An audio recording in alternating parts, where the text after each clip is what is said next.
August practice like for you guys? Are you guys just killing each other? Because you said August as in fall camp? Yeah, preseason. Yeah, it's a lot of hard work, iron sharpen iron, a lot of good on good, just competing, really. I feel like that's what gets us better, is competing. Was it at all any kind of shock when you first got to Georgia to see how hard you guys went at each other? Yeah, I feel like everybody kind of goes through a shock when they first get here, because I early enrolled, and then I was coming off a knee surgery when I first got to Georgia, my meniscus, so it was a little bit of a shock. What's it like preparing for an Ohio State team that has multiple running backs they use? So how do you prepare for something like that? I feel like how to prepare for it. I would give thanks to the scout team, really. I feel like them giving us a good look really helps us in the aspects as far as preparation. Scout team, and then just keying into the details, really sticking to the game plan, everybody working as one. Do you feel like they have similar skill sets, or do you really look at the number that when you're seeing on film, certain things stick out about different guys? As far as the skill position players,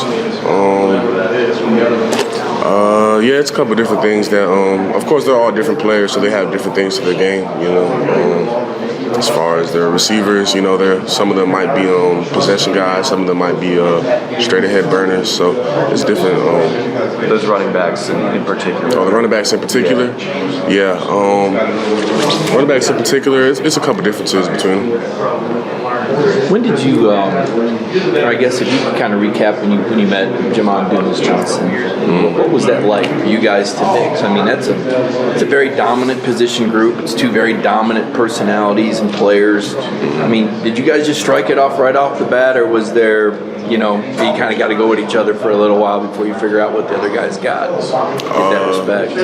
Nah, I wouldn't necessarily say that. When we first came in, it was kind of us just working together, trying to learn the defense together, just helping each other. If he didn't know a play, I would let him know. If I didn't know a call, he would let me know. So it was just us kind of working together. So I feel like that's what made us so close, because we were doing it like together.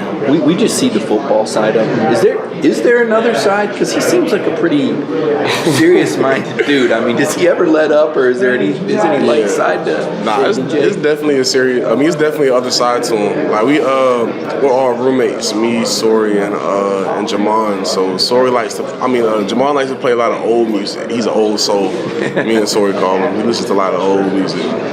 When you say old, we're all pretty old here. So how old is old? It's old enough to where I don't know who's singing it. I'm trying to think of who it is. Is there any old songs you like that you said that you've actually picked up on?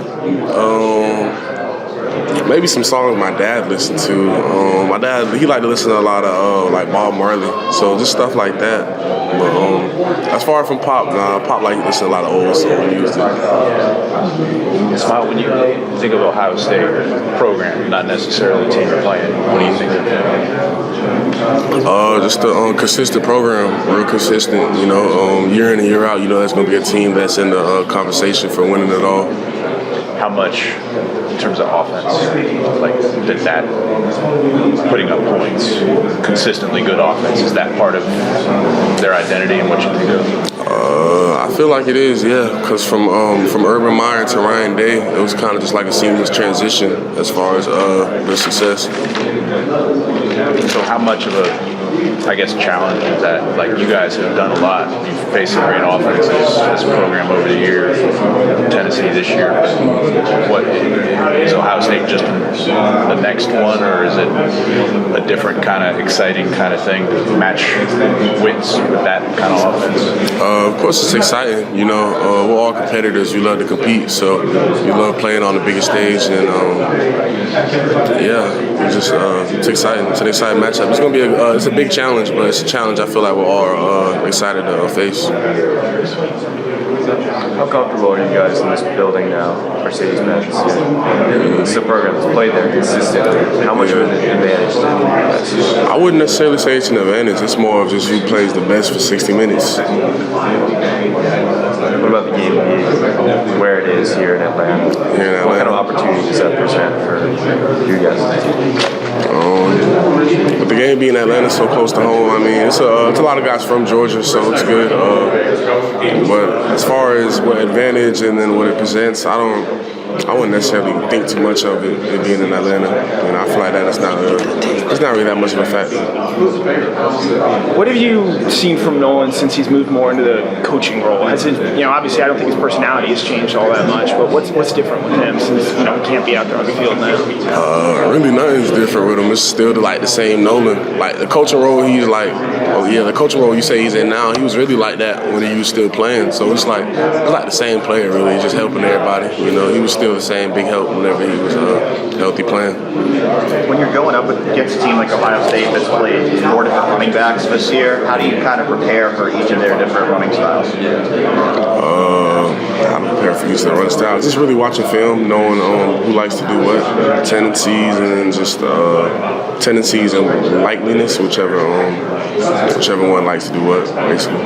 Do you prepare more for the individual backs, or are you more focused on just what's their running scheme overall? I feel like running scheme overall, but it's still good to know each back and their tendencies. What are the things that stand out to you when you watch Ohio State running the ball? Ohio State running the ball. I feel like they're a hard-nosed, physical running team. What do you think about their offensive line compared to, I was asking JDJ about that earlier in terms of just size, athleticism. I mean, do you think this could be one of the bigger offensive lines you guys have faced this year? Yeah, I think they're a really good offensive line, big, athletic, physical. When you guys lost to Bama last year, what was the vibe like in the locker room immediately after that? Because you guys were still going to make the playoff, and so you didn't accomplish that, but winning a national title was still on the table. And then what changed in leading up to the playoff game, and how you guys maybe approached things, if anything, changed? I feel like it was kind of like a wake-up call. Like the vibe was just like it's time to get back to work, really.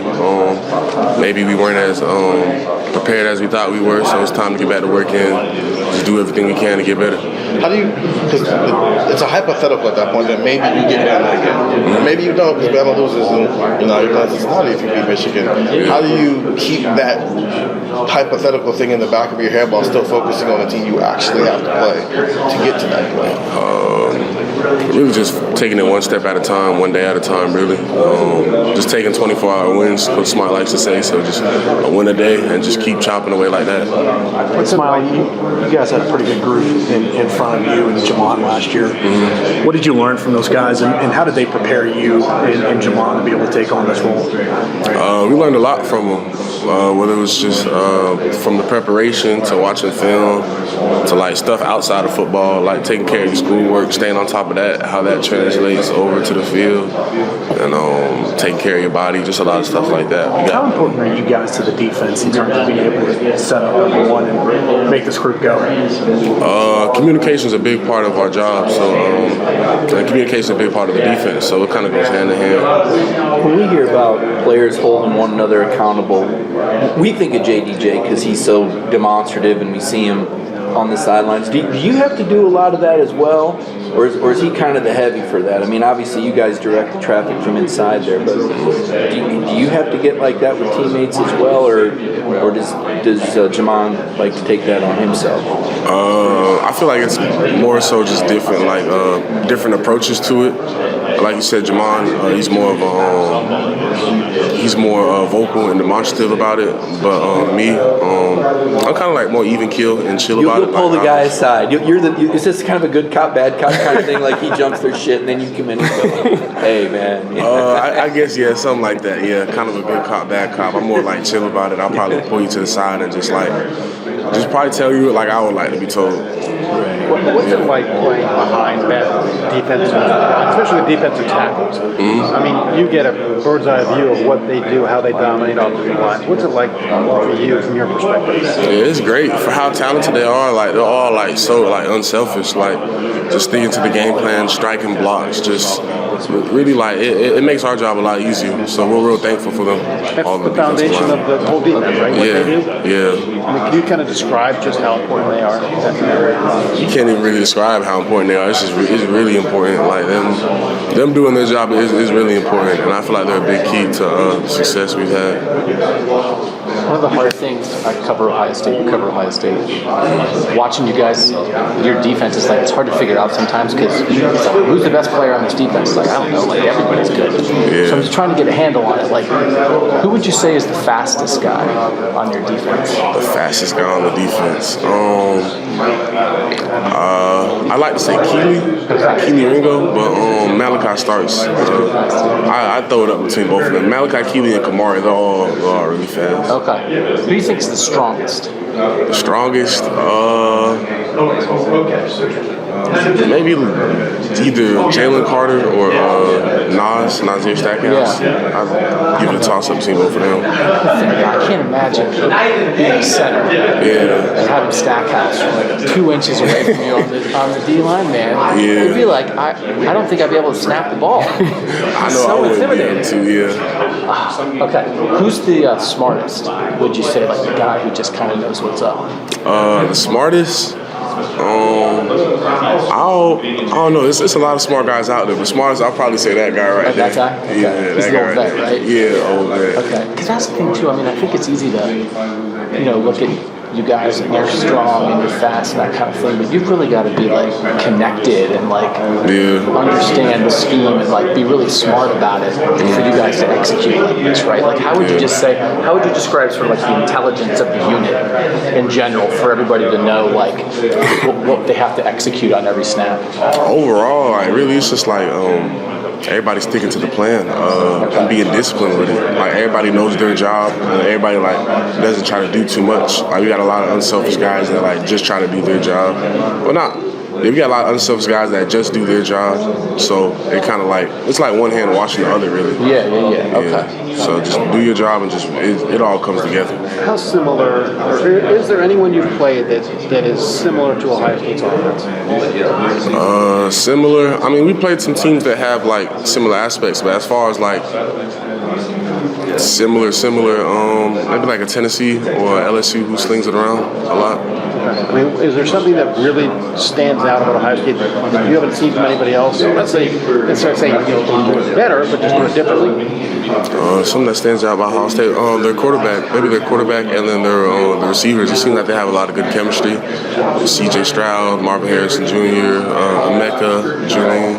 So I feel like their chemistry, and then they just got a lot of talented receivers. Did you watch the Ohio State Michigan game? A little bit of it, yeah. What'd you think? Well, not a little bit of it. I watched it at the time, a little bit of it, but going back and watching film, I watched a lot of film from it. What's your impression when you watched it?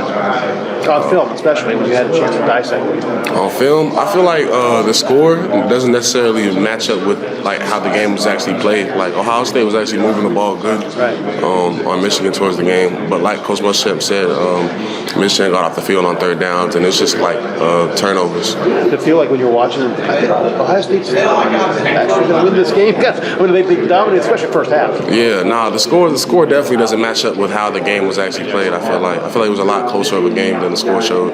Smael, what does Bloody Tuesday mean to you, and what kind of mentality does it take to go into that practice each week?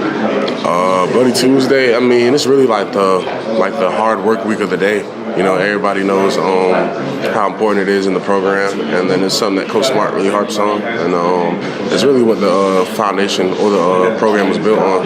How long did it take for you to learn, how to handle that kind of approach, how to approach that practice each week, and the mentality that it takes to come into that? I would say maybe earlier this season, I kind of started like putting it together, like how good of a Tuesday I had, and then how good of a game or how keyed in I was in a game that following Saturday. So I was able to put 2 and 2 together, and then the better Tuesday you have here, typically the better game you're gonna play. So Thanks, man. Appreciate it. no problem.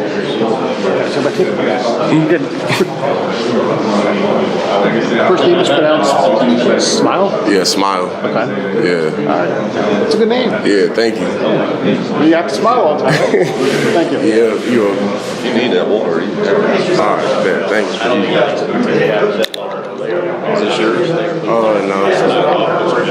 Smael, hey man. How are you, buddy? Yeah, how you doing? Did you ever cross paths with CJ on the recruiting trail? Did you ever go to a visit with him or anything like that? Do you know any other Ohio State players from recruiting or anything like that? You talking about CJ and CJ Stroud? Yeah, or anybody on Ohio State, I mean.